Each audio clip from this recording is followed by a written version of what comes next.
Y nosotros tenemos el deber de transmitir. Él nos ha mandado a evangelizar, a transmitir a todos la buena nueva, esta buena nueva que ha venido Jesucristo a salvarnos, enviado por el Padre, que tenemos un Padre en el cielo, que Dios es nuestro Padre. Muy buenos días, muy buenas tardes y muy buenas noches. Bienvenidos a nuestro canal en el que compartimos nuestras reflexiones de la palabra del Señor correspondientes a la fecha. Hoy es miércoles 7 de agosto del 2024, de la 18ª semana del tiempo ordinario. Y el evangelio que la Iglesia nos propone para esta fecha en el calendario litúrgico es el de Mateo, capítulo 15, versículos 21 al 28. Como siempre, antes de empezar, invocaremos al Espíritu Santo. En nombre del Padre, del Hijo, del Espíritu Santo. Amén. Abre, Señor, mis labios para alabar tu nombre y el de tu santa mano. Ven, Espíritu Santo, llena los corazones de tus fieles y enciende en ellos el fuego de tu amor. Envía tu Espíritu y todo será creado, y renovarás la faz de la tierra. Oh Dios, que has iluminado a tus hijos con la luz del Espíritu Santo, haznos dóciles a tu Espíritu para obrar rectamente y gozar siempre de su consuelo. Por Cristo nuestro Señor. Amén. Procedemos entonces a hacer la lectura del Evangelio. Saliendo de allí, Jesús se retiró hacia la región de Tiro y Sidón. En esto, una mujer cananea que había salido de aquel territorio gritaba diciéndole: ten piedad de mí, Señor, hijo de David. Mi hija está malamente endemoniada. Pero él no le respondió palabra. Sus discípulos, acercándose, le rogaban: concédeselo, que viene gritando detrás de nosotros. Respondió él: no he sido enviado más que a las ovejas perdidas de la casa de Israel. Ella, no obstante, vino a postrarse ante él y le dijo: Señor, socórreme. Él respondió: no está bien tomar el pan de los hijos y echárselo a los perritos. Sí, Señor, repuso ella, pero también los perritos comen de las migajas que caen de la mesa de los amos. Entonces Jesús respondió: mujer, grande es tu fe, que te suceda como deseas. Y desde aquel momento quedó curada su hija. Palabra del Señor. Gloria a ti, Señor Jesús. Impresionante como todos los evangelios, realmente. Dios entre nosotros, qué duda cabe. Bien, la palabra que escogemos, o la frase, es el pan de los hijos. Y el contexto del que la sacamos es: ella, no obstante, vino a postrarse ante él y le dijo: Señor, socórreme. Él respondió: no está bien tomar el pan de los hijos y echárselo a los perritos. Lo primero que salta a la vista en esta lectura es que el Señor viene cumpliendo un plan. Él está siguiendo un plan que no es suyo, sino de alguien que lo ha enviado, y que por referencias anteriores y posteriores, vamos a ver, él siempre se refiere a eso, al plan de Dios, el plan del Padre. El Padre tiene un plan para nosotros. El plan es de la salvación nuestra. Y él está cumpliendo, paso a paso. Se retira a orar para conversar con él, para entablar un diálogo con el Padre, para, suponemos, no es cierto, porque nadie ha estado con él presente cuando se retira, y se retira frecuentemente a orar, para cotejar lo que está haciendo, lo que va haciendo, para ponerlo a manos del Padre. Hablan respecto a este plan y van trazándolo y van siguiéndolo. El propósito es recuperar a las ovejas descarriadas de Israel. Ese es el plan al final. ¿Eso quiere decir que no ha venido por todos nosotros? Bueno, hemos efectivamente oído y leído muy claramente. Ahora empecemos a pensar, a razonar. ¿Eso querría decir que los que no somos de Israel estamos perdidos? No, porque él mismo, del mismo modo que nosotros no somos ovejas tampoco, y no tenemos por qué ser de Israel. Pero la figura del pastor y las ovejas está referida a Dios, muchas veces, al mismo Jesucristo y a su pueblo, el pueblo de Israel, como el buen pastor, que tiene su rebaño. Él guía a sus ovejas que son mansas e indefensas le siguen confiadamente, porque Él las libra de todo peligro, de toda acechanza, de los lobos, de los ladrones, y las lleva a pastar a un buen lugar, a beber agua. Si Jesucristo es el pastor, El buen pastor, nosotros somos su pueblo, las ovejas por las que Él ha venido. Su pueblo es la iglesia toda. Somos los bautizados. Nosotros somos sus ovejas. Que no se bautizan, no están entrando al redil. Entonces nosotros le debemos docilidad y obediencia. Lo hemos dicho ya muchas veces. Es Dios. Él es Dios. Entonces lo lógico es que nosotros obedezcamos su voluntad. Porque Él nos lleva siempre por el buen camino. Nos lleva a lugares tranquilos, a remansos, aguas cristalinas, donde vamos a poder saciar nuestro hambre y nuestra sed. Entonces es lógico que lo sigamos, con docilidad y obediencia. Él es el buen pastor. Entonces ya queremos siempre expurgar y ver cómo les sacamos la vuelta a esto y qué quiere decir con esto. O sea que algunos que están excluidos, a todos nos llama. Y nosotros tenemos el deber de transmitir. Él nos ha mandado a evangelizar, a transmitir a todos la buena nueva, esta buena nueva que ha venido Jesucristo a salvar, enviado por el Padre, que tenemos un Padre en el cielo, que Dios es nuestro Padre y que quiere nuestra salvación.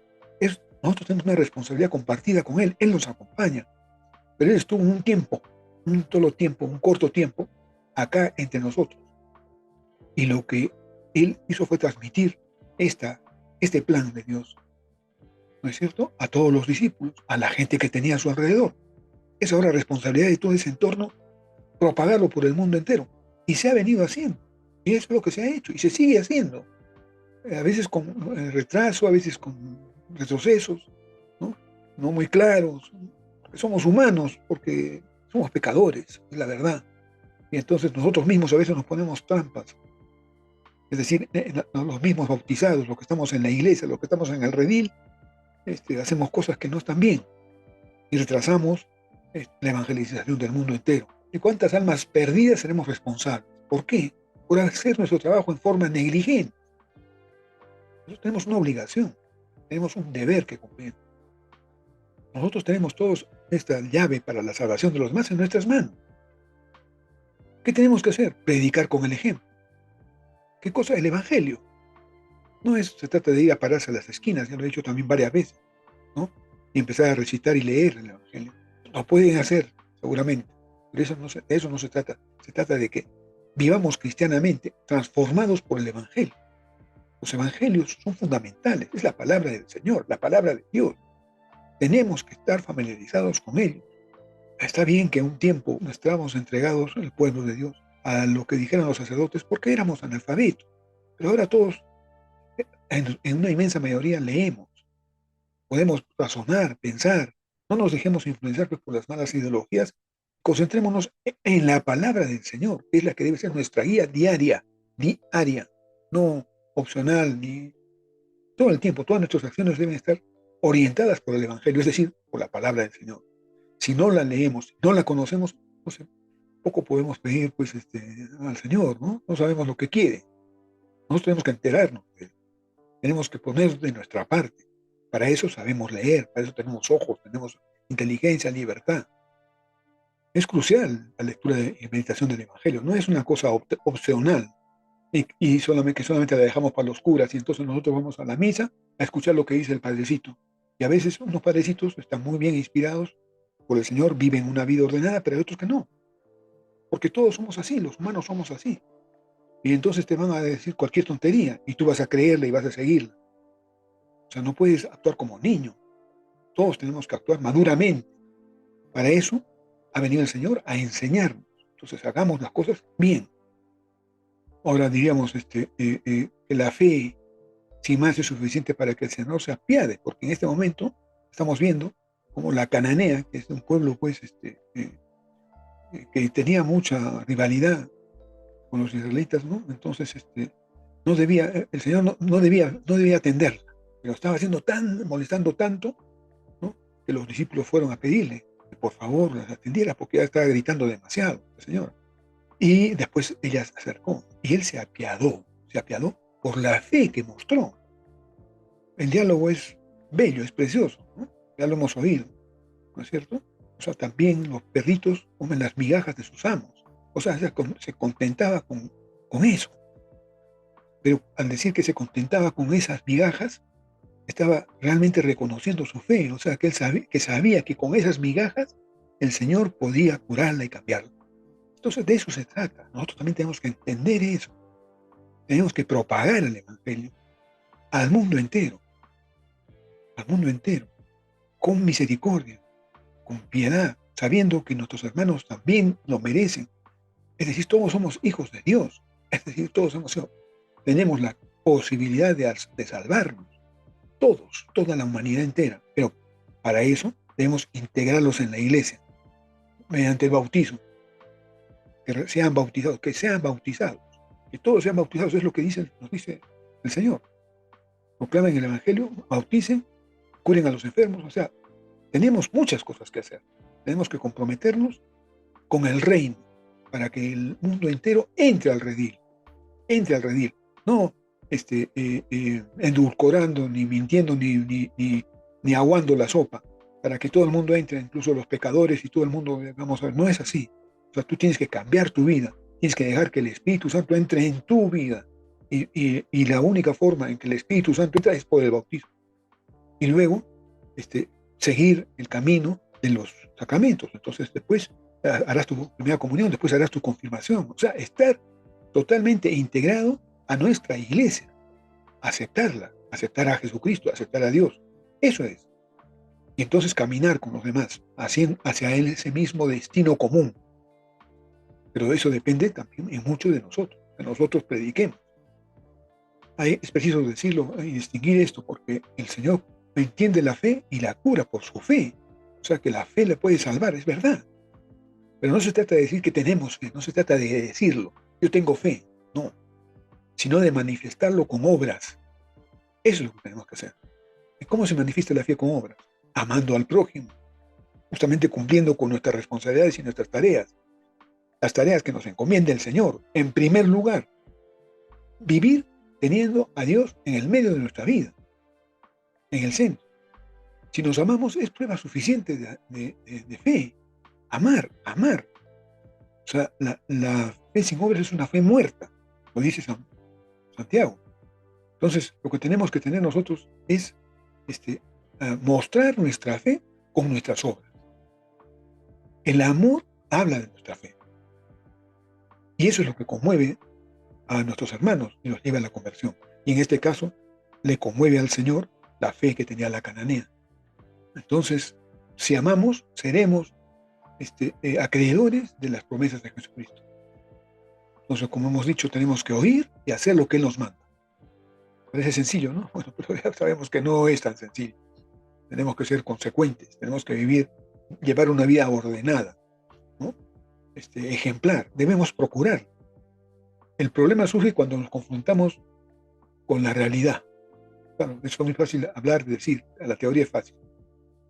Por ejemplo, uno quiere una cosa y tu esposa quiere otra. O sea, hay opiniones distintas, diversas, siempre que estamos en comunidad, siempre que estamos entre hermanos, siempre que estamos en un grupo, en el trabajo, en donde sea, en el club, en la asociación, en la iglesia, donde estemos.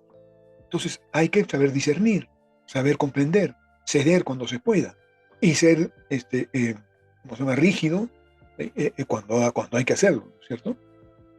No imponernos por la fuerza, dialogar, conversar.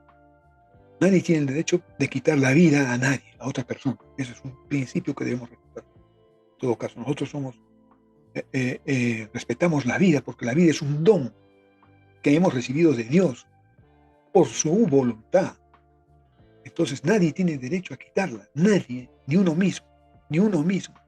Esa vida es un don que debemos cultivar, ¿no?, y hacer florecer hasta la muerte, hasta que nos llegue la hora de la muerte, que es el ciclo de la vida. Parece un poema, ¿no es cierto?, subjetivo, relativo, el decir que debemos estar dispuestos a dar la vida por el prójimo. Ese es el ejemplo que nos da Cristo. Es difícil, por supuesto, es un reto. Y la vida no sabemos cuándo nos va a poner frente a ese reto. Lo que está pasando en muchos casos, por ejemplo, en este caso con nuestros hermanos del pueblo de Venezuela, ¿no? A veces, frente a una tiranía, frente a un secuestrador, alguien que tiene secuestrada a tu familia, tú tienes que actuar por el bien superior, ¿no es cierto? La integridad de tu familia, la integridad de tus hijos. Tienes que actuar frente a la tiranía, frente al ladrón, frente al delincuente. No te queda más. En ese caso, en ese momento, este individuo, esta persona, este grupo de personas están guiados por el demonio. Entonces, de alguna forma hay que enfrentarlo. Hay que enfrentarlo para salvar la vida, porque no tienen derecho a quitártelo por la fuerza. Entonces, tenemos que defendernos. Es lo que se llama el principio de la guerra justa, ¿no es cierto? Tenemos que defendernos, pero es en ese caso extremo. No siempre tenemos que estar enfrentando dilemas tan fuertes, pero hay situaciones efectivamente que son exigentes en la vida y nosotros tenemos que actuar siempre amando a Dios y por eso amando al prójimo. Entonces buscar la forma de reconciliar, de entendernos. Ese debe ser nuestro propósito mayor. No siempre es fácil, no siempre es fácil. Sobre todo cuando te encuentras con un testarudo al frente, ¿no? Alguien que no comprende, que no entiende. Es difícil, ¿no? Entonces, pues en ese caso hay que discernir, hay que pedir al Señor su gracia. Por eso empezamos nosotros orando siempre, todos los días, a toda hora. Y cada vez que vamos a hacer algo importante, debemos orar. Orar antes de comer, orar antes de empezar a trabajar, orar cuando salimos a la calle y vamos para cumplir con algunas diligencias, orar antes de conversar con fulano, con vengano, orar, orar, orar, unas cuantas palabras, siempre poniéndonos a disposición del Señor, pidiéndole que nos inspire, que sea Él nuestra guía y no nosotros, que no se haga lo que nosotros queremos, sino lo que Él quiere, lo que es mejor. ¿Cómo se ama, por ejemplo? Entonces, sacrificando algunas horas, por ejemplo, para ayudar en alguna asociación, a alguna persona menos válida, a algún anciano, ¿no? Dando algo de nuestra capacidad profesional, ¿no? Servir a nuestra sociedad. Esas son formas también en las que se demuestra el amor, el interés, la integridad y nuestro cristianismo, nuestra fe, ¿no? ¿Por qué hacemos estas cosas? Alguien dirá que somos unos tontos porque perdemos nuestro tiempo. Pues ellos lo dirán, pero nosotros sabemos por qué. Y poco a poco eso se contagia. Lo hacemos por amor, lo hacemos porque es nuestro deber. Consideramos que tenemos que ser generosos con los demás, porque hay que dar gratis lo que hemos recibido gratis. Nosotros tenemos esa capacidad, la ponemos a disposición de los demás en la medida de nuestras posibilidades. ¿Cuál es esa medida? Bueno, eso es algo que tenemos que discernir, ¿cierto? Para saber los límites del amor, pues es recomendable leer la carta a los Corintios, ¿no? Capítulo 3, en la primera carta, ¿no? Donde se habla del amor, todas las características del amor. No lo vamos a leer en este momento para no prolongar más nuestra reflexión, pero les recomiendo, ¿no? Capítulo 13 de San Pablo, primera carta a los Corintios. Es la que se lee frecuentemente en los matrimonios, ¿no? Como debe ser un matrimonio. Y un matrimonio en el que se encuentran dos personas enfrentadas de algún modo, por supuesto unidas, pero que siendo dos distintos, siempre van a tener que coordinar, afiatar, pulir ciertas cosas, ¿no? Y de eso se trata. Y así tiene que ser el amor, con todo el mundo. Entonces hay que ver con buena voluntad la mejor forma de ponernos de acuerdo, siempre mirando al Señor, porque vamos a mirar al mismo sitio, a Dios, a la vida eterna. En función de eso, así creamos nuestra familia, así planificamos nuestra familia, así planificamos los hijos, así vemos si es mejor que tú te quedes en la casa a cuidar a los niños, que no hay el tal feminismo y tantas tonterías que nos están hablando ahora. Lo mejor para el hogar, juntos, es un proyecto que lo hacemos juntos, para la familia. Nosotros tenemos la responsabilidad de tener familia, y una familia no es una pareja con la que convives y un perro, no es así, esa no es la familia del ser humano. La familia del ser humano es un matrimonio, marido y mujer, hombre y mujer, que se casan para la vida, para toda la vida, ¿no? Y es abiertos a la vida, esperando que tener todos los hijos y mantenerlos, por supuesto, con responsabilidad, todos los hijos que la vida y el Señor te decida dar, porque esa es nuestra responsabilidad, nuestro deber es nuestro deber. Eso es amor también, amor por los hijos, darles una oportunidad a todos estos niños que el Señor tiene en su plan, porque no vienen accidentalmente ninguno, es el plan de Dios, darle cabida, darle apertura a ese plan para que se realicen esas vidas. Y si nosotros podemos ayudar a 2, 3, 4, 6, 8 hijos, pues los tendremos y veremos cómo vamos caminando. Muchas familias se han formado así y se han sostenido así. Y así era hace 50 años, hace 60 años. Esta moda es perniciosa, de no tener hijos, ¿no? De cuidarnos para no tener hijos, de sí tener relaciones sexuales, sí, eso sí, a satisfacción, pues ya, no, mejor, pero sin hijos es además de permisiva, es perniciosa, es mala, es perversa. Eso es lo que ha traído el demonio, lamentablemente, metiéndose en nuestras relaciones. Y el demonio a través lamentablemente, de muchos organismos internacionales, que aparentemente son buenos, pero son malos en realidad, nos están trayendo la perdición a la humanidad entera. Bueno, oremos. Padre Santo, danos la fe suficiente para vivir llenos de esperanza y alegría, testimoniando en cada uno de nuestros actos tu amor infinito. Haznos generosos, abnegados, prudentes, responsables. Que demos oportunidad a la vida, siempre. Y que estemos atentos a los requerimientos de nuestro prójimo, los más cercanos, porque a veces es a los más cercanos a los que tenemos más abandonados. Que no se haga nuestra voluntad, sino la tuya. Que aprendamos a discernirla siempre en nuestras vidas, en cada momento.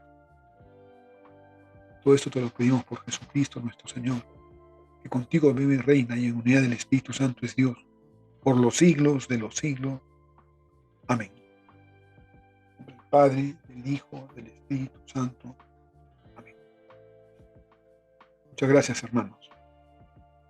No olviden suscribirse a nuestro canal para recibir un aviso cada vez que realizamos una publicación. Para eso hay que marcar la campanita.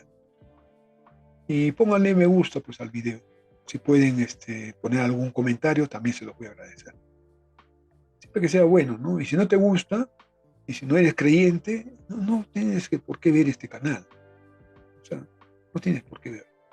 Nosotros los que estamos acá somos toda gente que buscamos a Dios. Y no olvides que todos los días a las 3 de la tarde estamos rezando el rosario. 3 de la tarde, hora de Perú. Y para encontrarnos, pones en Facebook, en el buscador de Facebook, @roguemos, y nos encuentras inmediatamente. Hasta mañana, si Dios quiere.